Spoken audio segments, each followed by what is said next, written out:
본문도 우리가 지금 13장부터 이렇게 계속 이게 본 보안 중에서 굉장히 많이 봐온 거죠. 이 무엇이든지 원하는 대로 구하라 그러면 주시리라. 이게 거의 지금 13장부터 한 6번 정도 나온 것 같아요. 강해 설교가 아니면은 저도 그냥 아주 넘어가고 싶은 마음이 굴뚝 같은데, 처음에 말씀드렸듯이 우리가 어떤 이 설교가 어떤 단순한 지식 정보를 전달해 주는 게 아니라 주님께서 제자들에게 말씀하셨던 그때 상황이 그대로 우리에게 재현되어 가지고 이렇게 계속해서 말씀하시는 주님의 심정을 읽어보자. 이런 차원에서 우리가 이제 강해 설교를 계속 진행하고 있기 때문에 저도 그런 관점에서 오늘 본문 그대로 넘어가지 않고 그대로 선택해서 했습니다. 오늘 이 본문은 사실은 계속해서 봤기 때문에 너무 잘 압니다. 그런데 중요한 건 뭐냐면은 같은 기도를 말씀하셨어도 앞뒤 문맥이 조금 다른 상황 속에서 말씀을 이제 하고 계세요. 그래서 이제 다 같은 말씀이긴 한데 뉘앙스가 조금씩 다르거든요. 오늘은 기도에 대한 내용이긴 한데 이제 어느 문맥 가운데서 하냐면은 이 16장의 내용이 성령께서 오셔서 하실 사역을 말씀하시는 가운데 기도의 내용을 말씀해 주고 있습니다.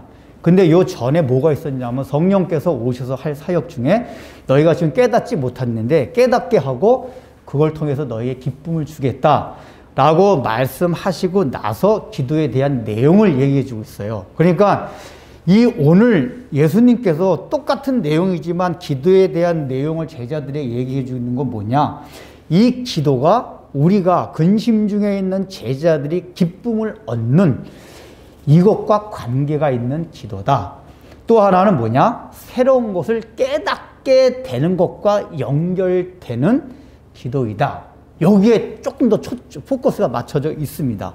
그래서 23절을 처음에 보면은 그날에 너희가 아무것도 내게 묻지 아니하리라라고 운을 띄고 나서 내가 진실로 너희에게 이르노니 무엇든지 아버지께 구하라 기도하라 그랬거든요.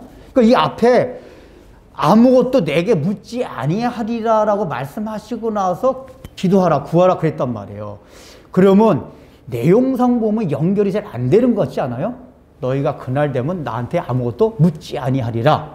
그리고 나서 진실로 너희에게 이르노니 무엇이든지 원하는 대로 구하라 그랬단 말이에요. 그러니까 지금 23절 앞에 부분하고 뒷부분이 요 내용만 딱 보면 연결이 금방 되질 않습니다. 예수님께서 요한복음은 그런 말씀이 굉장히 많았죠. 그건 예수님께서 말씀하신 어떤 의도가 있기 때문에 그런 거예요. 표면상 딱 드러나지는 않지만은. 그러면 이건 뭐냐? 그날에는 뭐죠? 지금 16장에서 성령에 대한 얘기를 하고 있기 때문에 그날에라는 거는 성령이 강림하시면, 즉 예수님께서 이제 죽으셨다가 부활하시고 승천하시게 되면 보내신다고 약속하신 보혜사 그 성령이 오실 때에는 바로 그게 그날입니다. 그때에는 너희가 아무것도 내게 묻지 아니하리라. 그러니까 이게 묻지 않는 건 뭐죠? 지금 제자들이 계속해서 3년간 공생애 동안도 그렇고 지금 이 현장에서도 그렇고 예수님께 계속 물어봐요. 이 얘기는 무엇이냐? 제자들이 지금 그만큼 깨닫지 못하고 있는 상태라 그 얘기란 말이에요. 예수님과 육신적으로는 붙어 있지만은 깨닫지 못해요. 이게 이제 역설적으로 예수님과 육신적으로 같이 붙어서 살고 있기 때문에 더 깨닫지 못하는 면이 있어요. 그래서 오히려 예수님께서 내가 떠나가면 너희에게 유익이 되리라 그러셨잖아요. 왜 그러냐? 오히려 떠나감으로써 성령께서 오실 때는 너희가 깨달음도 크게 된다라고 말씀을 하시는 겁니다. 그런 차원에서 이제 내게 묻지 아니하는 건 뭐냐? 그날 성령께서 오시게 되면 너희가 지금보다도 생각할 수 없을 정도로 많은 깨달음이 오게 된다 그 얘기예요. 여러분들 사실 놀라운 게 뭐냐면은 지금 요한복음에서 예수님이 십자가에 돌아서기 전에 이 제자들의 상태를 보면 거의 무지에 가까워요. 근데 예수님이 승천하시고 나서 제자들이 사도행전에서 설교하는 것과 제자들이 서신서 쓴 걸 보세요. 베드로, 전후서, 야고보서, 요한복음, 요한 1, 2, 3서 보면은 제자들이 놀라울 정도로 십자가 복음에 대한 것들을 구약과 예수님의 관계를 놀라울 정도로 엄청난 그걸로 깨달았어요. 그 어떻게 깨달았죠? 성령께서 강림하시고 나니까 그 마음속에 깨달음이 왔다, 그 얘기예요. 이게 예수님께서 지금 말씀하신 내게 묻지 않아도 그때가 되면 성령께서 그렇게 너희에게 깨달음을 줄 것이기 때문에 내게 이제는 일일이 물어보지 않아도 되는 날이 온다 라고 이제 말씀을 해주신단 말이에요. 근데 이 얘기가 뭐냐, 그렇게 해서 성령께서 오시기 때문에 너희가 많은 것을 깨닫게 되는데 그때 무엇이든지 구하라, 그 얘기예요. 그러니까 이게 뭐냐, 우리가 이제 계속 살펴봤듯이 우리는 이제 이미 교회를 오래 다녀서 그런 내용을 알고 있습니다. 특별히 기복신앙을 추구하지 않는 교회에서 가르침은 기도한다고 해가지고 하나님 다 들어주시는 게 아니다. 정욕적으로 구하는 건 하나님께 들어주시지 않는다. 이런 말씀이 있기 때문에 무엇이든지 구하라는 걸 우리는 액면 그대로 받아들이지 않고 해석을 한단 말이에요. 그 무엇이든지라는 게 뭐였죠? 13장, 14장에서 계속 나온 건 내가 너희 안에 거하고 그 다음에 예수님의 이름으로 여러 가지 전제가, 조건이 있어요. 그런 조건에 합당할 때에 무엇이든지 구하라 그랬단 말이에요. 그런데 여기서는 뭐냐면은 그런 것들이 요 23절, 24절 너희가 깨닫게 되면, 지금은 모르지만 깨닫게 되면 무엇이든지 구하든지 내가 시행한다. 그게 그 얘기가 뭐죠? 말씀을 성령이 오셔서 우리에게 깨닫게 해주면은 기도를 뭐를 해야 될지 저절로 알게 된다, 그 얘기예요. 기도를 깨닫는 만큼 기도의 내용이 달라지는 거예요. 그래서 무엇인지 구하라, 그 얘기예요. 그러면은 우리는 이제 그렇구나, 이건 어차피 우리가 깨닫는 만큼 기도를 해야 되니까, 제가 언젠가도 한번 말씀드렸지만 내가 지금 이게 살아가면서 현실적으로 너무 필요한 것들이 있어서 이런 거 너무 기도하고 싶은데 생각해보니까 이거 정력으로 기도하는 것이 아닌가. 많이 깨달은 분들은, 은혜에 깊이 들어간 사람들은 이런 거 기도하지 않고 뭐 하나님의 나라와 의를 위해서 기도한다고 하는데, 지금 내 마음속은 하나님의 나라, 의, 그쪽은 마음이 안 가고 현실적인 문제, 그걸 가지고 기도하고 싶단 말이에요. 그래서 어떤 현상이 일어나냐, 기도를 아예 안 해요. 기도를 아예 안 한단 말이에요. 그래서 오늘 제가 설교의 초점은, 이게 흐름상 보면은 성령이 오셔서 하는 사역 중에 깨닫게 하는 일인데, 깨달은 만큼 비례해서 우리 기도가 내용이 달라져서 그때는 무엇인지 구하면 반드시 하나님 시행하게 돼 있는데, 현실적으로 이때 제자들도 그렇고 오늘날의 우리들도 그렇고 그렇게 깨달음이 많지 않은 경우가 많이 있어요. 성령님과 늘 동행하지 못하기 때문에. 그러면은 오늘 이 23절, 24절의 말씀이 무엇을 얘기하느냐, 여기서 무엇이든지 구하라 할 때는 조금 관점을 바꿔서 생각하면은 이런 게 있습니다. 무엇이든지라는 거는 가장 상처받은 사람들의 그 통해와 답답하고 억울하고 뭔가 풀리지 않아서 이런 심정이 있는 사람들이 나올 수 있는 기도가 내용이 무엇이든지예요. 여러분 생각해 보세요. 우리가 현실을 살아가면서 얼마나 험난하고 고난이 있고 수고로운 인생입니까? 우리가 예수를 믿었음에도 불구하고 늘 기쁨과 즐거움만이 있는 것이 아니라 우리 삶에 척척겹겹이 쌓여있는 장애물과 여러 가지 힘든 일들을 보면서 우리 구원받은 사람들도 어떤 데는 눌리고 근심걱정하고 많은 상처로 우리가 이렇게 채워서 이렇게 살아가게 됩니다. 그렇게 상처가 너무 깊고 자유 없이 눌리다 보면은 사람의 마음속에 기도를 하는데 알아요, 지식적으로. 기도는 정력을 위해서 기도하면 안 된다. 기도의 원리, 이론, 논리적으로는 다 알아요. 근데 그 상처가 깊은 사람들 마음속에서 일어나는 게, 그 논리 정연하고 뭔가 법칙을 따서서 하는 기도, 그게 잘 안 돼요. 성경에 보면은 한나의 기도가 그랬어요. 그는 그 아이를 많이 낳아야 복을 받는다고 생각했던 그 고대 사회에서 아이를 못 가졌어요. 그래서 첩한테 막 막 시기를 받고 조롱을 받았어요. 얼마나 여자의 마음이 한이 됐겠어요. 이 한이 된 이 여자의 마음이 성전에 가가지고 얼마나 기도를 이상하게 했으면은 엘리 제사장이 볼 때 술 취한 줄 알았다고 성경이 나와요. 그냥 뭐라고 쭈글쭈글 그냥 두서도 없고 이런 식으로 기도를 한 거예요. 알아들을 수도 없고, 그러니까 사람이 들으면은 알아들을 수가 없어요. 그러니까 하나님한테만 죽겠어 막 이런 식으로. 이게 상처가 많은 사람들, 자유가 없고 이 세상을 살아가면서 많은 근심 걱정에 눌려 있는 사람들이 나오는 특징이에요. 이런 사람들한테 야, 기도는 이렇게 하는 거야, 그런 내용을 기도하는 게 아니야, 이런 게 지식적으로 알고 있다 하더라도 그게 들어오질 않아요.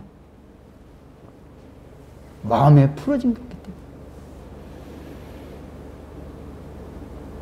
그리고 되게 그런 사람들이 나올 수밖에 없는 기도의 내용은 뭐냐, 그런 상황을 맞이하지 않은 사람들이 생각할 때는 하찮은 거, 시시한 거, 야, 뭐 그런 거 가지고 기도하냐. 그 전에 우리가 이제 사랑에게 그 기도 모임에서 할 때 보면 어느 한 멤버가 그래요. 막 기도 제목도 이게 특히 여자들은 뭐 자녀 위해서 뭐 건강, 뭐 남편의 건강 기술 막 기도 내놓는데 맨날 그 형제는 아주 그런 거 좀 기도 제목 내놓지 말고 국가 민족을 위하여, 뭐 인류의 평화를 위하여 이런 거 좀 기도 제목 좀 내놓으라고 그러거든요. 그러니까 기도라고 하면 그렇게 거창하게 어떤 뭐 대의명분, 우리 이제 성경적으로 얘기하면 하나님의 나라와 의, 이런 것만을 생각하는 게 어떻게 보면 이제 성경적이기도 해요. 근데 중요한 건 그거거든요.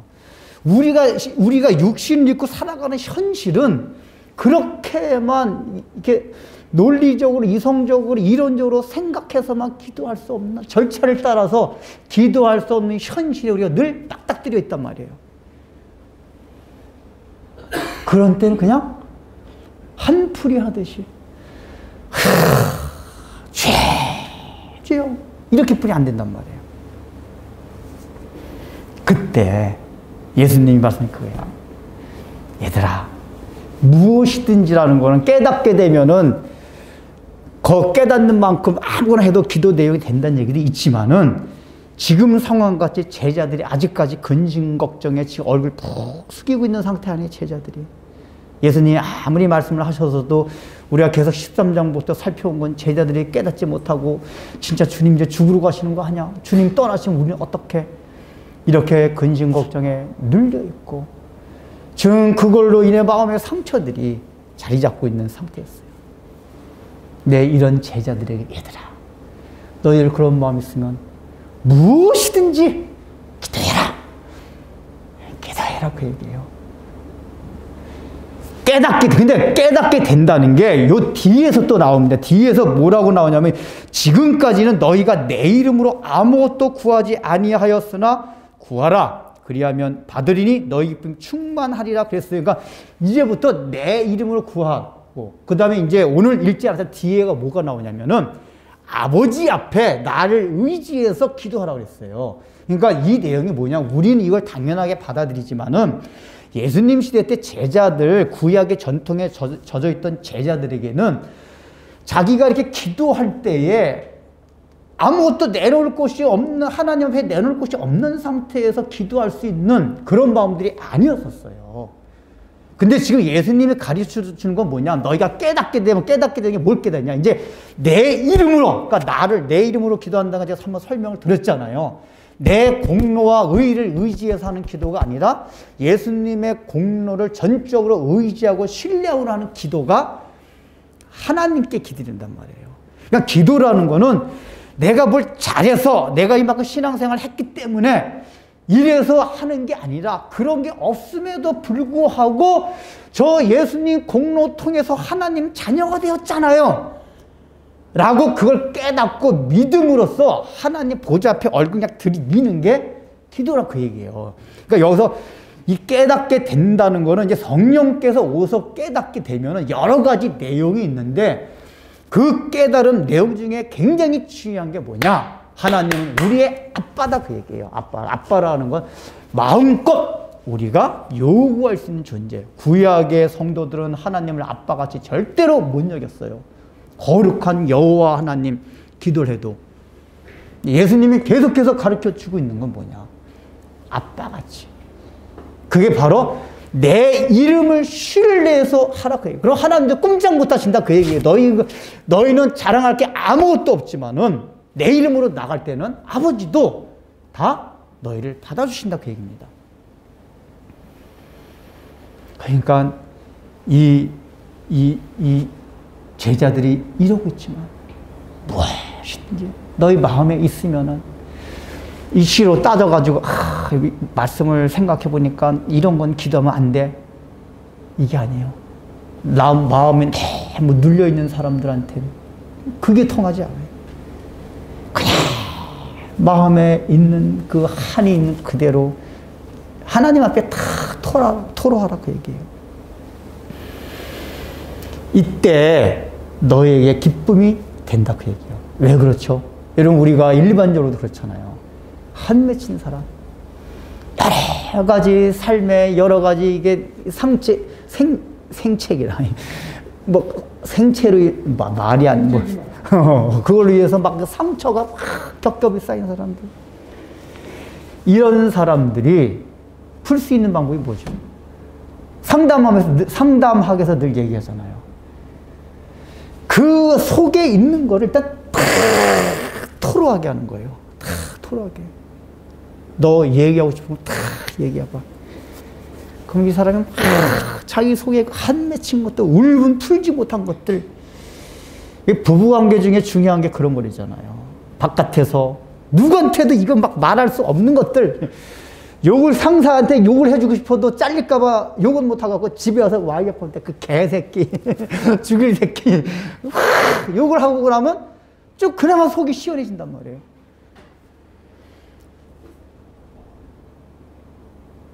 그러니까 지금 무엇이든지 하라는 얘기 뭐냐면은 하나님 앞에 내 마음에 쌓여있던 우리 상처받은 인생으로서는 그런 것들을 하나님 앞에 하나도 남김없이 풀어놓으라고 얘기해요. 그 막 그냥 이 마음에 맺혀 있는 것들을. 그러면 이게 사람 심리적으로 볼 때 우리 마음이 풀어지는 게 있어요. 이걸 기도를 실제로 그 마음에 정말 한 맺히고 상처가 돼서 하나님에 막 기도하던 사람들은 이런 경험을 해보신 분들이 있어요. 아직까지 어떤 문제 해결은 안 됐는데 그 기도라는 과정을 막 통해가지고 그 마음에 시원함과 하나님께서 주시는 위로가. 왜냐하면 그때 그런 기도를 해보신 분 느끼는 게 뭐냐면 하나님이 야, 너 한심하다. 그런 거 가지고 기도하냐? 이렇게 느낌이 안 와요. 그렇게 기도를 하다 보면 우리 하나님께서 그러니 너 얼마나 힘드니? 하나님께서 거룩하신 하나님께서 전능하신 우리 아버지가 그걸 하나하나 다 듣고 계시는 이거로 우리가 와온단 말이에요. 그때 우리 마음에 위로가 돼요. 뭔가 이렇게 막 쌓여있고 울분이 있고 맺혀있던 것들이 풀어진단 말이에요.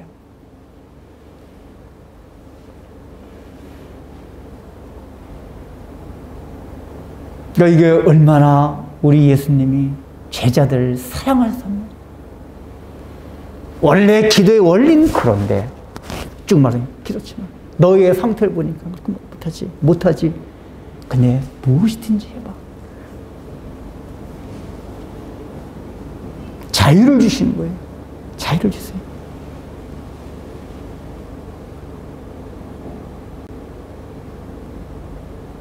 너희가 그날 되면 이제 깨닫게 될 거야. 아버지와 너희의 관계가 어떤지 그렇게 기도해. 그리고 여기 이제 구하라 그랬잖아요. 무엇이든지 일단은 내용에 있어서는 무엇이든지예요. 구하라. 그건 기도하는 태도를 말해요. 무엇이든지 기도의 내용이고 기도의 내용에 있어서의 자유예요. 무엇이든지 하라 그 얘기예요. 하찮은 거 시시한 거 아무것도 다 그 얘기예요. 제가 그 전에 한번 철야 기도 때 그런 얘기한 거 있잖아요. 빚이 너무 많은 사람들은 다른 거 빚 갚아야 될 텐데 근데 자기가 버는 월급 이런 한계가 있단 말이에요. 그러니까 제가 말씀드렸잖아요. 그래 로또라도 한 장 사가지고 하나님 저 지금 다른 방법으로 빚 갚을 방법이 없어요. 로또 한 장 샀어요. 이거 반드시 당첨되게 해주세요. 아, 이거 얼마 들으면 웃겨요. 웃긴 얘기인데 그런 것조차도 무엇이든지 내용에 있어서 자유함이 있는 거예요. 그게 하나님이 우리를 사랑하시는 방식이에요. 그리고 구하라. 이건 뭐냐? 기도의 태도에 있어서 자유함이에요. 왜냐? 구하라라는 게 이 헬라어 원어상의 뜻은 뭐냐면은 강청하라 그 얘기예요. 그러니까 간청하라가 아니라 강청. 강청하고 간청이 뭐가 다르죠? 간청은 이게 간절한 마음으로 요구하는 거고, 강청이라는 거는 그 초점이 간절한 데 있는 게 아니라 강하게 요청하다. 명령하듯이 요청하는 게 강청이에요.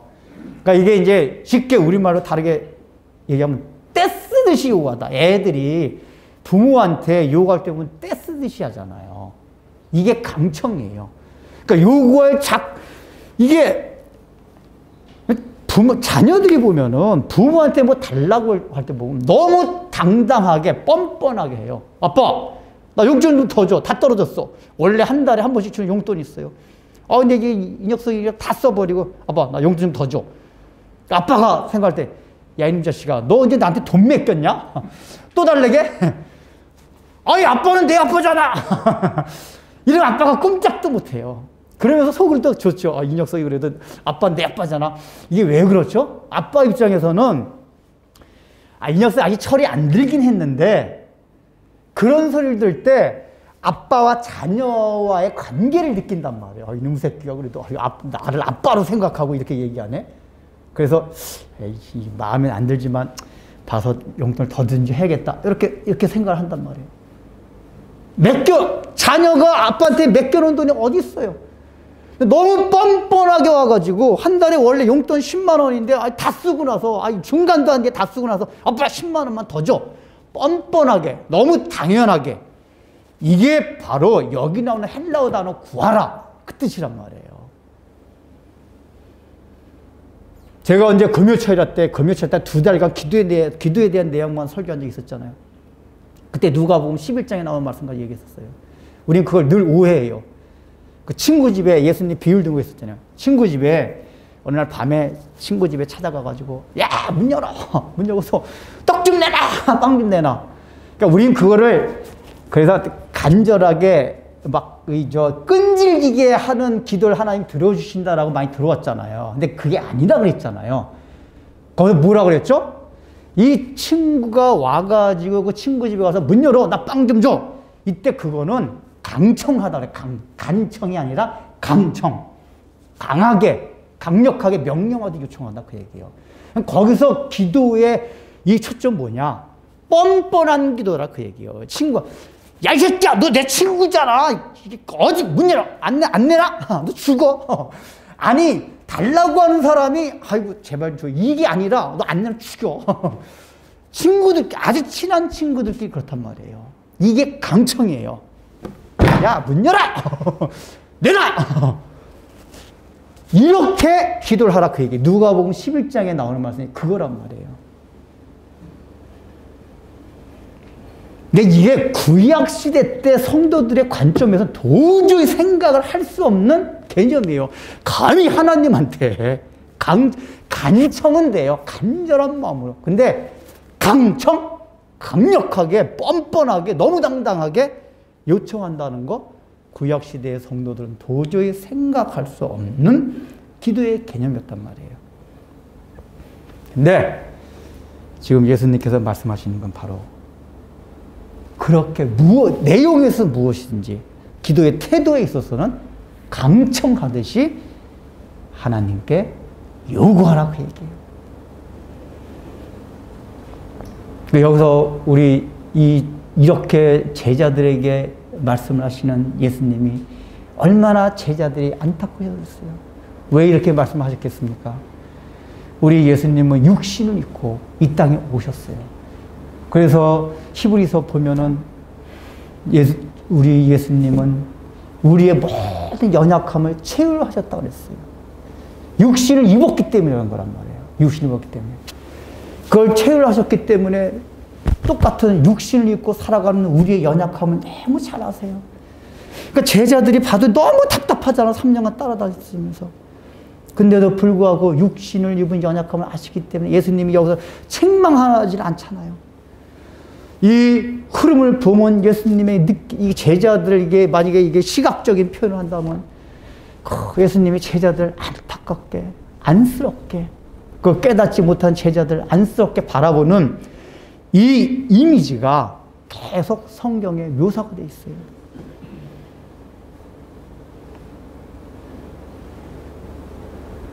여기서 우리는 예수님의 성육신 하심으로써 우리의 연약함을 채우러 왔다는, 그래서 더욱더 우리가 연약하지만 우리를 긍휼히 여기시고 불쌍히 여기시고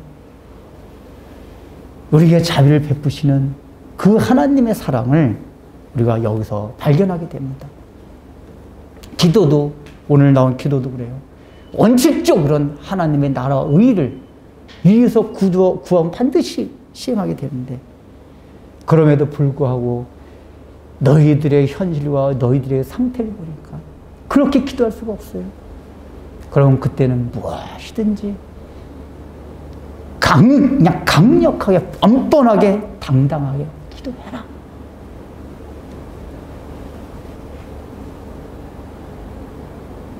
왜 내 이름을 하면 그래도 우리 주님께서 시행하신다고.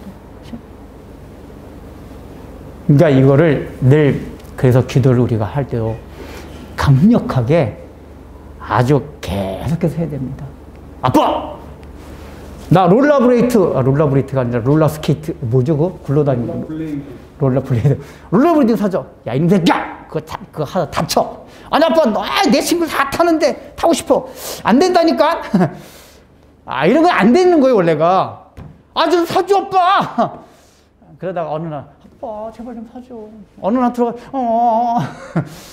말을 안 하고, 아빠! 막, 딸들 같은 거 그렇잖아요. 아빠, 막 애교, 아빠. 원래 사줘서 별로 유익될 게 없는데, 아빠 입장에서, 이놈 새끼 자꾸만 쫄르고 그런단 말이야. 그냥 마음속으로, 나중에 이거 사고 내가 안 내고 조심스럽게 타고 다니겠다는 내 약속만 받고 사줄까? 이렇게 생각을 하고 이제 살짝 하고 있어서 요놈이 이제 더 얘기하고 있나 기다리는데, 요놈이 어느 날부터 아빠가 자꾸 안 들어주니까 이제 안 하기 시작해요. 아빠는 그래서 아빠는 계속 기다리는데 한 달, 두 달, 세 달 지나도 얘기를 안 해요. 그러니까 아빠도, 이 녀석 이제 괜찮은가 보다. 사주지 말자. 땡이에요. 네. 이 녀석 계속해서, 아빠, 롤라, 뭐야, 이거. 롤라 스케이트! 그러면 이미 이제, 그때 너 조심스럽게 잘 타고 다녀야 돼. 이렇게 생각하고 내가 사줄까 말까? 막 이렇게 생각하고. 원래 원칙상으로 부모가 그거 사주는 게 아니에요. 사고 날까봐. 공부에 도움이 된 거라면 아빠가, 다 사줄게 이러는데, 그럼 새끼 너 그거 타다가 공부도 안 할 거고 또 다치면 안 되고 별로 안 좋은 거잖아요. 그래도 어떤 조건을 내걸고 계속해서 강청을 하면은, 뭐 잘한 게 하나도 없어요. 그래도 강청을 한 거예요. 저는 이게 얼마나 좋은지 몰라요. 우리가 기도할 때에, 주님, 우리가 늘 그러잖아요. 주님을 위해 산 게 있어야지 기도를 하죠. 그런 사람도 있어요. 그게 예수님의 이름으로 기도하는 게 아니라니까요. 우리가 하나님의 자녀가 되었다면 비록 그게 없어요. 근데도 뻔뻔하게 얼굴 들이미는 거예요. 주님 보좌 앞에. 그게 뻔뻔한 거예요. 기도를. 근데 우리가 이렇게 뻔뻔한 기도를 못해요. 내가 뭔가 한 게 있어요. 그거는 자기 의로 기도하는 거예요. 예수님의 이름으로 기도하는 게 아니라. 주님, 제가 얼마나 봉사도 많이 하고 하나님의 나라에서 얼마나 했습니까? 그러니까 이 정도는 기도할 수 있지 않습니까?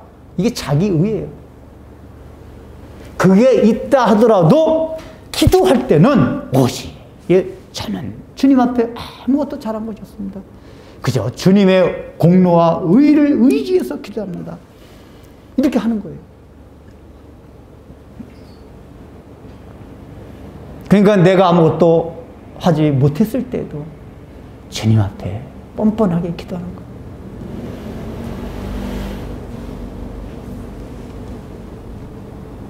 그 미혼모들이 이렇게 낳은 아이들 이렇게 이제 이렇게 위탁해서 하는 이 기관들 있잖아요. 뭐 보육원 비슷한 거.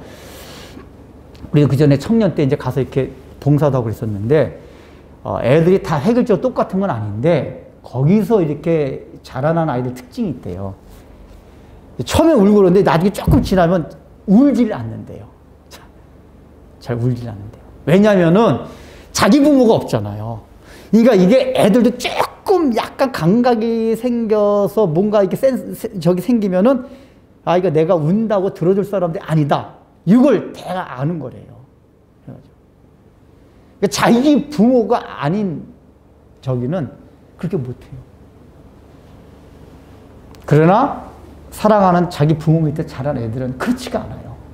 그게 이제, 우리는 뭐 이렇게 철딱서니가 없다고 표현한다기보다 그 뭐라고 말이 생각이 안 나는데, 하여간 그냥 뭐 이렇게 어떻게 좋게 말하면 밝게. 밝은 게 뭐냐면, 막 이렇게 하는 거 있잖아요. 우리가 좀 하나님 앞에 그래야 된다, 그 얘기예요. 눈치 똑 보고서, 무슨 부모 앞에서 눈치라는 게 아니라고 얘기해요.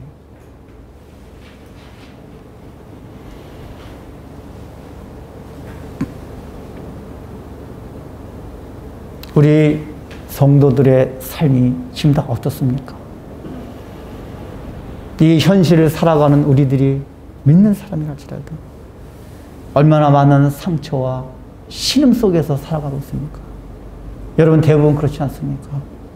어떤 사람들은 경제적인 눌림 속에서 살아가고 있습니다.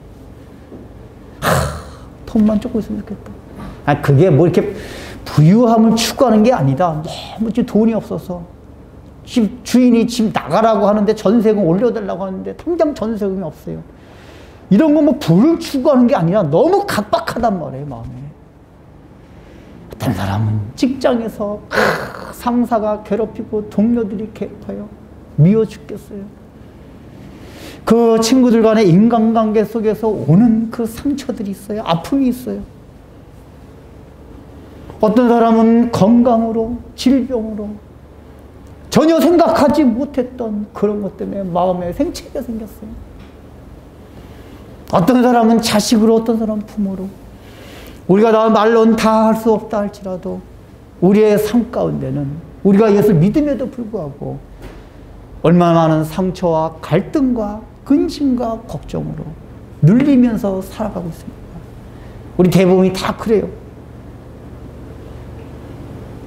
그때 우리 주님께서 말씀하시는 거예요. 얘들아, 무엇이든지 구해라. 내용 상관없어. 자유합니다. 남들이 볼 땐 시시하고 하찮은 걸 할지라도 기껏 그런 거 가지고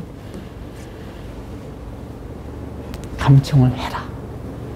성령을 너에게 보내주신 이유가 뭔지 아니? 우리 하나님과 우리와의 관계가 그렇게 아빠와 자녀의 관계를 바로 깨닫게 해줄 거야. 너희가 깨닫게 되면 그렇게 해라.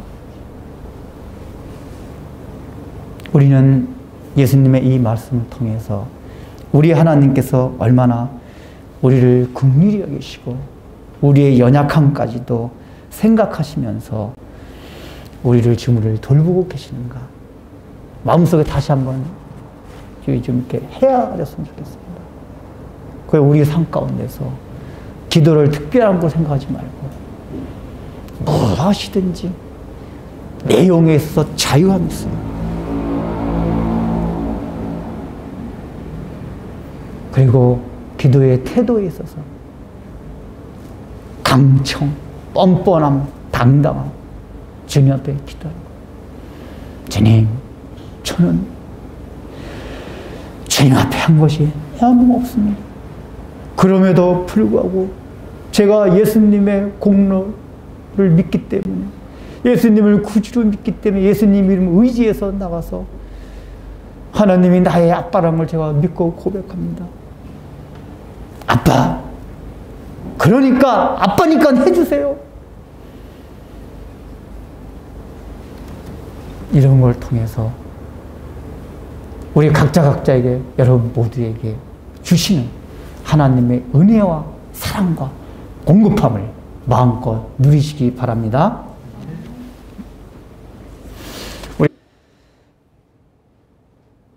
참으로 너무도 연약한 저희들을 그럼에도 불구하고 사랑하여 주시고 은혜를 베풀어 주시는 우리 주님의 그 사랑과 자비를 생각하며 오늘도 주님 앞에 봉헌을 드립니다.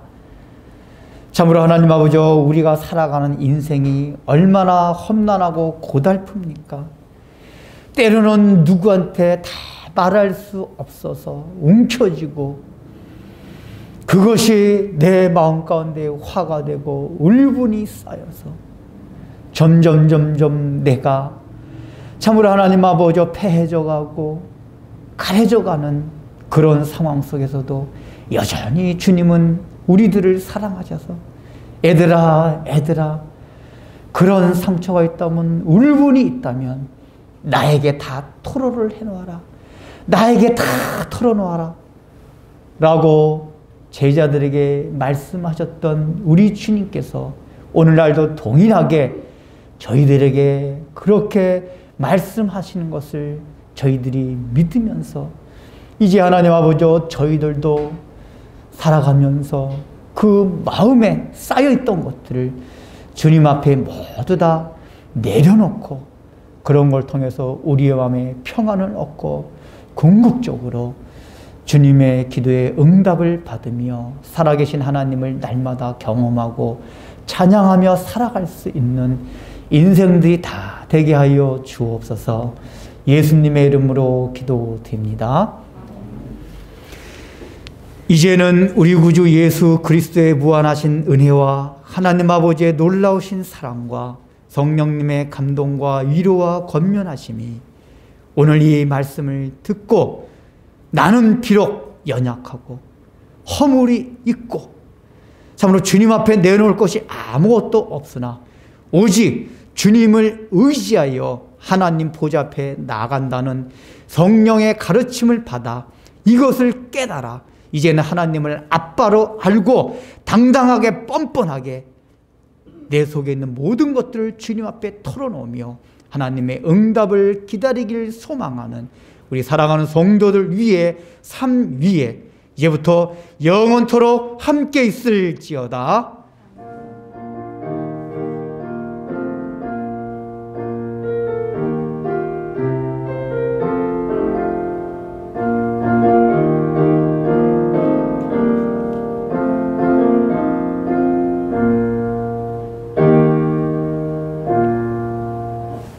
예, 예배 마쳤습니다.